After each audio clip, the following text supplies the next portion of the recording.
Hey guys, it's Andrew from Cardinal Kia. In this video, I'm going to show you how to use your parking sensors in the 2022 Kia Sorento. I have in front of me here an EX Plus 2.5 turbo all-wheel drive in glacial white pearl. Let's get started. Okay, so to start us off, the location of the front parking sensors are these little guys here. So you have 4 of them, 2 on each side, and they go right across the front. Okay, we'll head to the back. I'll show you where the rear ones are. And the rear ones are located here.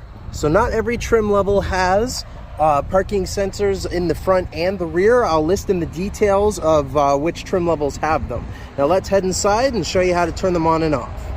Okay, now that we're inside, the button to turn on and off the parking sensors is in the center console here in the very bottom right. So it's this little P button with some little waves, and it kind of gives you like a little pylon as an example.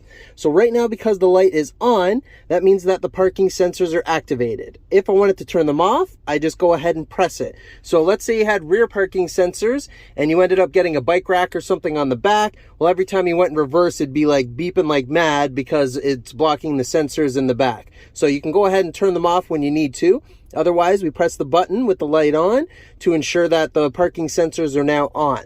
So if I start moving, I'm just going to start moving toward the vehicle ahead of me here, just to get the sensors to go off. And it's going to show you in the instrument panel there that it detects that something's ahead of it. So it's going to be beeping like it is now. Once it goes solid, you'll be pretty darn close and you'll want to stop by then.